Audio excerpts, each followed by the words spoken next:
Breaking news, there is a merger between two bullion dealers, but yet there's one small point that could lead to total failure. Welcome to Silver Heist. Thank you to our returning subscribers and guests. We are a channel that likes to hold physical gold and silver. To support my creation, please subscribe. Today, I bring you the first news of a merger of two bullion dealers. But it's not just the names of the companies involved that's important, but how the whole bullion supply chain is connected. So this is not only breaking news, but also immediate analysis. But that analysis has led me to believe that one small point could lead to total failure. You might ask, do you mean this merger could be a failure for the customers or for the business itself? Good questions, and I will address both. And if you wait to the very end, I have a true story from history where one small point led to a $150 million total failure. So for stackers, one small point could be consistency. So if you're stacking consistently, I applaud you. So this could be my most important video and a cautionary tale for all those involved, and maybe even funny, because sometimes the situation becomes so ridiculous, all you can do is shake your head and smile. So if you like silver, gold, well-researched information with context, please give this video a thumbs up.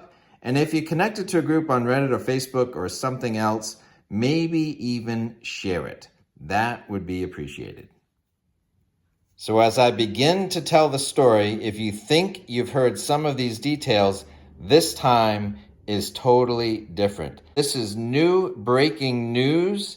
And if you stay to the end, I have one small point which could explain how this time it could lead to total failure. Okay, so let's look at the bullion supply chain. There are the customers and there are the businesses.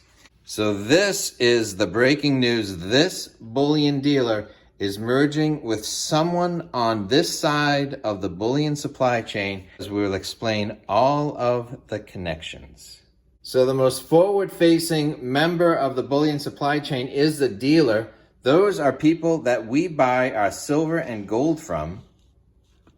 So in the online bullion dealer world, you may be familiar or a customer of JM Bullion, Provident, or maybe you shop on eBay and you're familiar with Pinehurst coins. But what you might not be familiar with is how do silver and gold coins come from the US Mint to the dealers to you? So the US Mint distributes their bullion coins not directly to the public or directly to the dealers, but to something called an authorized purchasers. And in the United States, there are only 10 authorized purchasers who buy directly from the mint for bullion products. And the one you might be most familiar with is APMEX, but there are 9 other authorized purchasers. So when the mint is only making about 1 million silver eagles a month right now for the last couple months, where in the last couple of years, they averaged 3 million silver eagles a month. The authorized purchasers are in the driver's seat because with a limited supply of eagles and a large demand from the public, the dealer to the dealers is able to set the price. And right now that premium on silver eagles is $13, $15 over spot price or more. So the US Mint makes the American silver eagle and the American gold eagles that we're familiar with, but they actually don't start with raw silver or raw gold. They deal with a handful of outside vendors, including Sunshine Minting. Sunshine Minting sends a 1 ounce silver planchet or a blank 1 ounce gold planchet to the mint, who then stamp it with the die to make the designs that we're familiar with, and then the mint sends it to this authorized purchaser. And there's also an outfit by the name of Silver Towne Mint. There's multiple businesses involved with either making the silver and gold eagles that we're familiar with, or bars or rounds that are then sold to the dealers. So who on this page is this dealer merging with? Not just one of the businesses. A-Mark owns all of these businesses. A-Mark is an authorized purchaser directly from the U.S. Mint.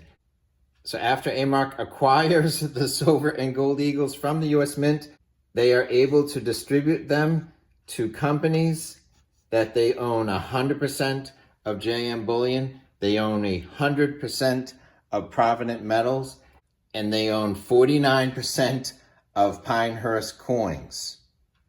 A-Mark owns 45% of Sunshine Mint. So even before they're distributing the finished product, they're sending a partially finished product to the U.S. Mint. And A-Mark owns 100% of the Silver Towne Mint.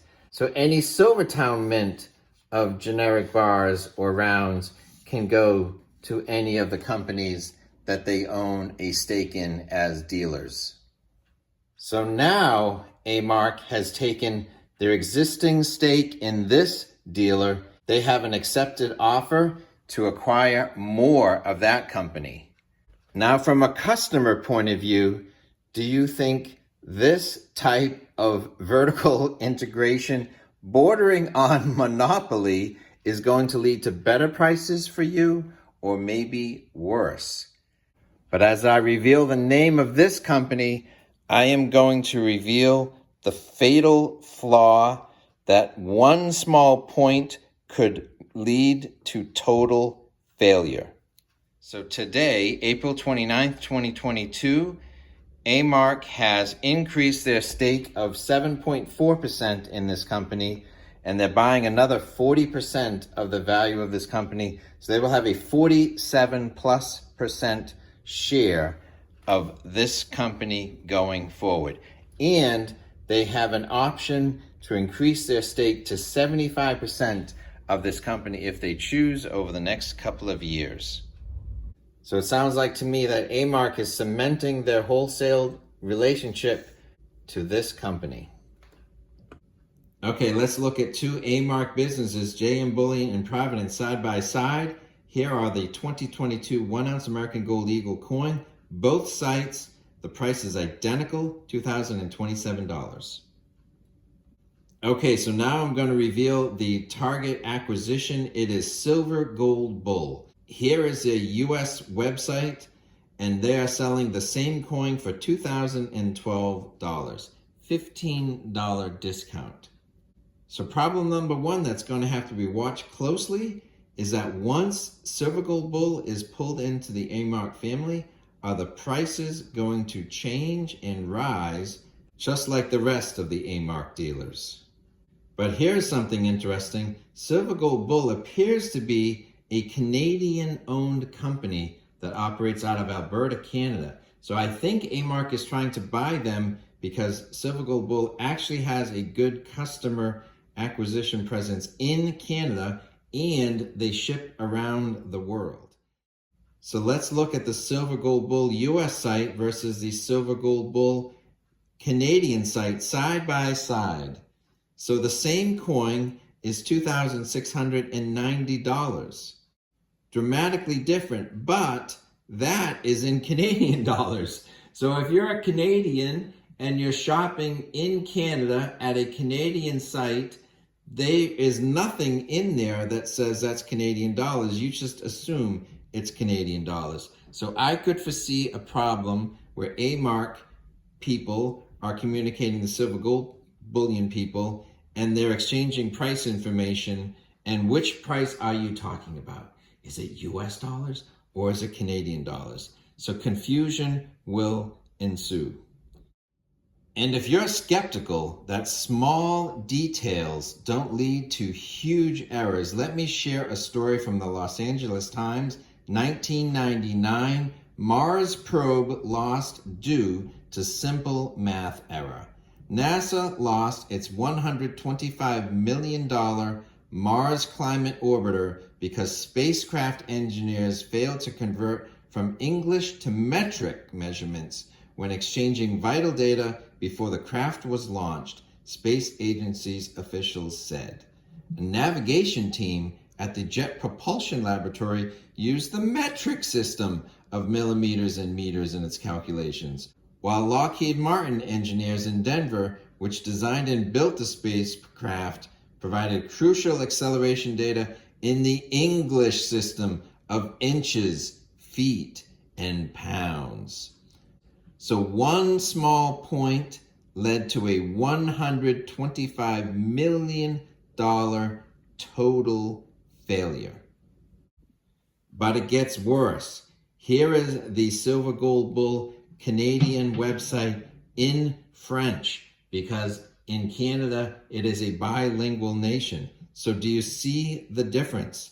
On the left is the SilverGoldBull Canadian in English, and on the right is SilverGoldBull Canadian in French.